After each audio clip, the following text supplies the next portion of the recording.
जय हिंद दोस्तों। कैसे हैं आप सभी लोग। आशा करता हूं आप सभी ठीक होंगे, स्वस्थ होंगे और मौज कर रहे होंगे। एक बार फिर से आपका अपने YouTube चैनल बोर्डजू में आपका स्वागत है।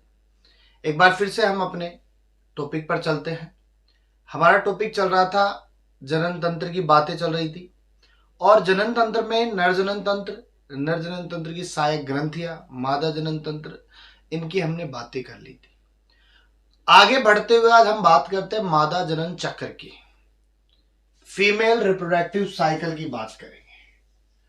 और फीमेल रिप्रोडक्टिव साइकिल पर बात करें उससे पहले हम इसके बारे में कुछ बेसिक बातें करेंगे। देखो, एक डायग्राम अपन ने बना रखा है, इस डायग्राम पे चर्चा हम थोड़ी देर बाद में करेंगे।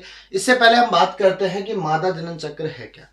देखो, सीधी सी बात ये मान के चलो कि नर जनन चक्र की तुलना में मादा जनन चक्र जो होता है वो ज्यादा जटिल होता है, क्योंकि नर के अंतर्गत ज्यादा प्रावस्थाएं नहीं पाई जाती, जबकि अंदर मादा के अंदर ज्यादा प्रावस्थाएं पाई जाती। मादा के अंतर्गत जो जनन चक्र जो होता है 28 दिन के बाद में वापस से क्या हो जाता है, स्टार्ट हो जाता है। यदि 28 दिन तक रहता है, उसके बाद में फिर वापस से नई शुरुआत करता है, फिर 28 दिन तक रहता है, फिर वापस से नई शुरुआत करता है।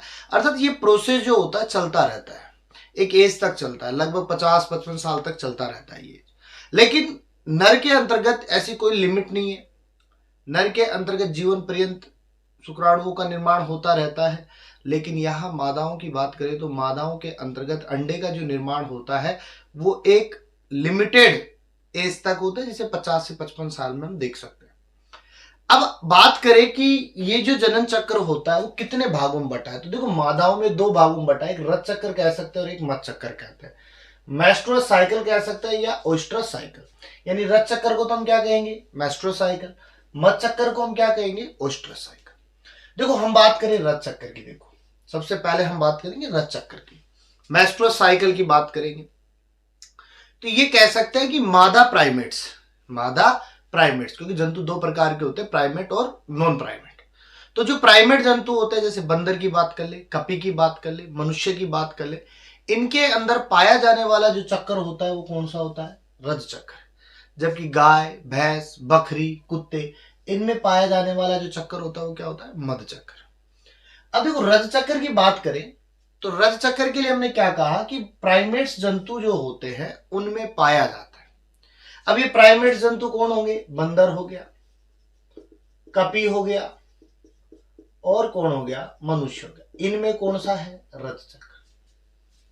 इस मेस्ट्रुअस साइकिल को या इस रज चक्र को हम सामान्य भाषा के अंतर्गत महामारी कहते हैं, मासिक धर्म कहते हैं, रजोधर्म कहते हैं, पीरियड्स कहते हैं, ऋतुस्राव कहते हैं और शॉर्टर फॉर्म एमसी कहते हैं।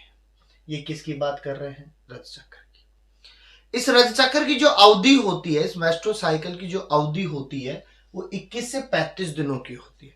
अर्थात 21 से लेकर के 35 दिनों के बीच में कभी भी ऋतुस्राव या मेस्ट्रो साइकिल प्रोसेस हो सकता है। 21वें दिन भी, 22वें दिन भी, 23वें दिन कभी भी हो सकता है। लेकिन सामान्य परिस्थितियों में बात करें, इसकी जो डेट है वो लगभग 28 दिनों की होती है। अर्थात 28 दिनों के बाद में वापस से क्या करता है, स्टार्ट होता है। 28 दिन तक, फिर बाद में स्टार्ट हो जाएगा, फिर 28 दिन तक बनेगा, फिर स्टार्ट हो जाएगा। यानी ये जो पीरियड्स है वो 28 दिन के बाद में क्या होते हैं, शुरू होते हैं। और देखो, ये जो पीरियड्स है, रजचक्र जो है लगभग 3 से 5 दिन तक चलते हैं। कितने दिन तक चलते हैं, 3 से 5 दिन, मैक्सिमम 7 दिन। नॉर्मल 3 दिन, फिर 5 दिन, फिर 7 दिन। यानी लास्ट स्टेज हम क्या कह सकते हैं, 7 दिन। वैसे बेसिकली कितने रहते हैं, 3 से 5 दिन रहते हैं। अब हम बात करें, ये जो रज चक्र है ये किस रूप में दिखाई देता है, तो ये रजो दर्शन के रूप में दिखाई देता है। किस रूप में दिखाई देता है, रजो दर्शन के रूप में। या ये कह सकते हैं कि ये जो रजो दर्शन है, जब पीरियड्स की शुरुआत होती है उस फेज को हम क्या कहते हैं, रजो दर्शन। और पीरियड्स की शुरुआत के समय जो एज होती है महिला मादाओं की वो 10 से 14 साल, यानी लड़कियां कह सकते हैं कि लड़कियों के अंतर्गत जो फर्स्ट पीरियड्स स्टार्ट होते हैं वो 10 से 14 वर्ष में कभी भी हो सकते हैं। 10 पे भी हो सकते हैं, 11 पे भी हो सकते हैं, 12 पे भी, 13 पे भी, 14 पे, कोई सी भी एज पे स्टार्ट हो जाएगी, कोई फिक्स एज नहीं है यहाँ पे। और अगर स्टार्ट हो गए तो उसके बाद में लगभग 45 से 50 से 55 साल तक कंटिन्यू बने रहते हैं। इस फेज को तो हम क्या कह रहे हैं, रजो दर्शन। स्टार्टिंग फेज को क्या कह रहे हैं, रजो दर्शन। और जब बंद होता है उसे हम कहते हैं रजो निवृत्ति, मेनोपेज अवस्था कहते हैं। ठीक है, बाद में बात करेंगे उनकी। अब देखो ये जो रजोदर्शन है ना, पीरियड्स जो है वो कुछ परिस्थितियों के अंतर्गत बंद भी हो जाता है। अर्थात गर्भावस्था में अस्थायी रूप से बंद हो जाएगा, अर्थात जब प्रेगनेंसी होती है तो 9 महीने तक पीरियड्स कंप्लीटली बंद हो जाते हैं, उस समय पीरियड्स नहीं आते हैं। अगर पीरियड्स स्टार्ट हो चुके हैं और पीरियड्स नहीं आ रहे हैं तो सीधी सी बात है, वो इसी बात का संकेत देते हैं कि प्रेग्नेंट। समझ गए बात को। अगर पीरियड्स नहीं आ रहे हैं तो संकेत किसका देंगे, प्रेग्नेंट का। और सीधी सी बात है, अगर पीरियड्स नहीं आते हैं तो सीधी सी बात है, मार्केट में प्रेगनेंसी किट मिलती है तो उसके द्वारा आप चेक कर सकते हो कि प्रेग्नेंट हो या नहीं हो। समझ गए बात को। इसके अलावा रज चक्कर में प्रतिदिन 2 से 5 दिन की बात करें तो ये जो पर डे होता है ना, इसमें लगभग 25 से 65 ml रक्त का स्राव हो जाता है। और जिन लोगों को लगता है ना कि मनुष्य जो होता है ज्यादा स्ट्रांग होता है, अगर उनके अंदर ऐसी प्रावस्था देखने को मिल जाए तो स्ट्रांगनेस सब बाहर आ जाए। समझ रहे हो बात को, क्योंकि वो पर डे 25 से 65 ml रक्त का स्राव करती है। तो आप एक मिनिमम लगा करके देख सकते हो कि वो 5 दिन के अंतर्गत कितने ब्लड को स्राव करती है। और पीरियड्स का जो दर्द होता है ना, बहुत ही हार्ड होता है, असहनीय दर्द होता है, और ये कह सकते हैं मतलब सोच से बिल्कुल परे दर्द होता है। तो हम कह सकते हैं कि महिलाएं जो होती है बहुत ही स्ट्रांग होती है जो इस फेज को झेल रही है। ठीक है, तो ये बात हो गई अपने पास में पीरियड्स की बेसिक बात। इस पीरियड्स को हम लगभग 4 प्रावस्थाओं में देख सकते हैं कि कैसे कैसे हम इनको देखते हैं। तो देखो 1 से 7 दिन की अवस्था में देखेंगे, फिर हम 9 से कुछ दिन की अवस्था में देखेंगे, फिर हम इसको एक बेसिक फेज में देखेंगे, फिर एक अंतिम फेज में। तो देखो इन 4 प्रावस्थाओं की बात करेंगे, उससे पहले इसका एक छोटा सा स्क्रीनशॉट लीजिए, आगे बात करेंगे। अब हम बात करते हैं कि रज चक्र की कितनी प्रावस्थाएं हैं। तो रज चक्र को हम 4 प्रावस्थाओं में बांटते हैं। आपके सामने देखो 4 प्रावस्थाएं लिखी गई है। आवर्त प्रावस्था या रज प्रावस्था, पूर्व अंडोत्सर्ग प्रावस्था, अंडोत्सर्ग प्रावस्था और पश्चात अंडोत्सर्ग प्रावस्था। देखो सेम फेज मैंने यहां लिखा है मैचुरेशन को, जिसे हम क्या कह रहे हैं, रज प्रावस्था। फोलिकल फेज को हम क्या कह रहे हैं, पूर्व अंडोत्सर्ग प्रावस्था। ल्यूटियल फेज को हम क्या कह रहे हैं, अंडोत्सर्ग प्रावस्था। और पश्चात अंडोत्सर्ग प्रावस्था किसे कह रहे हैं, नेक्स्ट साइकिल बिगेन को कह रहे हैं। समझिएगा यहां पर अपन ने कुछ चार्ट सा बनाया है, इस चार्ट को आप देखिएगा, यही चार्ट हमारे पास में संपूर्ण रज चक्र को निर्धारित करता है। समझ गए बात को। तो इस बात को समझिएगा कि आवर्त प्रावस्था या रज प्रावस्था क्या है। तो देखो यहां पर अपन ने 3 से 5वें दिन तक क्या लगाया है, मैचुरेशन फेज लगाई है। तो सीधी सी बात है आवर्त प्रावस्था कब तक चलती है, 3 से 5 दिन तक। जैसा कि अपन ने पहले बात की कि रज चक्र जो होता है, पीरियड्स जो होते हैं वो 3 से 5 दिन तक चलते हैं। समझ गए बात को। 1 से 5 दिन, ये मान लो 3 से 5 दिन छोड़ो, ये 1 से 5 दिन का जो फेज है ना, ये क्या है, मैचुरेशन फेज। यहां पर पीरियड्स होंगे, क्या होंगे, पीरियड्स होंगे। पीरियड्स होंगे तो सीधी सी बात है क्या होगी, ब्लीडिंग होगी, ये मान के चलो। दूसरी बात, कल याद हो तो मादा प्रजनन तंत्र जब पढ़ा रहे थे उस समय बताया था कि पीरियड्स जो होते हैं वो किस वजह से होते हैं, एंडोमेट्रियम परत के टूटने से। अब गर्भाशय में उपस्थित एंडोमेट्रियम जो परत होती है वो क्या होगी, टूटने लगेगी। अब जब ये टूटती है ना तो ये योनि मार्ग से क्या आ जाती है, बाहर आ जाती है। एंडोमेट्रियम परत क्या होगी, योनि मार्ग से बाहर आने लगेगी। कुछ इस प्रकार का अपने पास में फेज था, तो ये योनि मार्ग था, यहां पर अपन ने कुछ इस प्रकार से एंडोमेट्रियम परतें बनाई थी। तो ये जो परत है ना एंडोमेट्रियम परत, ये टूट जाती है। ये कब टूटेगी, जब एस्ट्रोजन प्रोजेस्टेरोन का स्राव क्या होगा, कम। ये जो एस्ट्रोजन प्रोजेस्टेरोन है ये अपने उच्च सीमा पे, ये जैसे डाउन आएंगे वैसे ही एंडोमेट्रियम परत क्या होगी, ब्रेक डाउन होगी, झड़ने लगेगी, टूटने लगेगी, और वो क्या हो जाएगी, बाहर आने लगेगी। तो एस्ट्रोजन प्रोजेस्टेरोन हार्मोन की कमी से अपने पास क्या टूट रहा है, एंडोमेट्रियम। अगर एस्ट्रोजन प्रोजेस्टेरोन बने हुए हैं तो एंडोमेट्रियम टूटेगी नहीं, टाइम लेगी। अब अगर अंडाणु निषेचित हो चुका है, अंडा निषेचित हो चुका है, तो वैसे नहीं टूटेगी, क्योंकि प्रोजेस्टेरोन एस्ट्रोजन का स्तर बढ़ जाएगा, तो बनी रहेगी। और कई बार क्या होता है कि ये जो पीरियड साइकिल 28 दिन का बता रहे, लेकिन अपन ने स्टार्टिंग बताई 21 से 35 दिन। अब अगर 28 से ऊपर डे चले जाते हैं तो कई बार संशय पैदा हो जाता है माइंड में कि कहीं प्रेग्नेंट तो नहीं हो गई, या प्रेगनेंसी स्टार्ट तो नहीं हो गई। जरूरी नहीं कि अंडाणु निषेचित हो तभी पीरियड्स आना बंद होते हैं। कई बार टेंशन की वजह से भी पीरियड्स में देरी हो जाती है। हेल्थ अगर ठीक नहीं है, आप बीमार चल रहे थे, दवाइयों का सेवन कर रहे थे, तो इस वजह से भी पीरियड्स में क्या हो जाती है, देरी हो जाती है। तो उस समय ये माइंड में नहीं आना चाहिए कि प्रेग्नेंट हो गई। समझ गए बात को। कई बार ऐसी थॉट्स पनप जाते हैं, खास करके मैरिड लोगों के अंतर्गत ये थॉट्स पैदा हो जाते हैं। क्यों होते हैं? क्योंकि अगर उन्हें बच्चा नहीं चाहिए और गलती से पीरियड्स में क्या हो गया, डिले हो गया, तो ये चीजें माइंड के अंदर चलने लग जाती है। तो उसका सीधा उपाय है, प्रेगनेंसी किट आती है मार्केट के अंतर्गत, लेके आओ, चेक कर लो, पता चल जाएगा। समझ गए बात को। तो ये बात तो हो गई किसकी, आवृत प्रावस्था की। दूसरी बात करते हैं पूर्व अंडोत्सर्ग प्रावस्था। देखो पूर्व का मतलब पहले, पूर्व का मतलब पहले, अंडोत्सर्ग का मतलब अंडे बनने वाली जो प्रावस्था है। तो अंडे बनने वाली प्रावस्था से पहले की जो अवस्था होती है उसे अपन क्या कहते हैं, फोलिकुलर फेज कहते हैं, पुटकीय प्रावस्था कहते हैं। अब ये जो पुटकीय प्रावस्था होती है कब तक चलती है, 6 से 13वें दिन तक। 5 दिन तक तो पीरियड्स, 6 से 13वें दिन तक क्या रहेगी, फोलिकुलर फेज। इसमें अंडा लगभग क्या होगा, धीरे धीरे बनना स्टार्ट हो जाएगा। बनना स्टार्ट होगा, इसीलिए अपन ने क्या बनाया, फोलिकल। यहां पे डेवलप क्या हो रहा है, फोलिकल हो रहा है। और लगभग ये जो फोलिकल जब डेवलप होते हैं ना, उस समय एफएसएच जो होता है वो इनमें मदद करता है। और एफएसएच की फुल फॉर्म क्या हो जाएगी, फोलिकल स्टिमुलेटिंग हार्मोन। तो फोलिकल स्टिमुलेटिंग हार्मोन जो होता है वो अंडे को बनने के लिए क्या करता है, तैयार करता है। लेकिन अंडे को बाहर कौन निकालता है, एलएच, ल्यूटिनाइजिंग हार्मोन।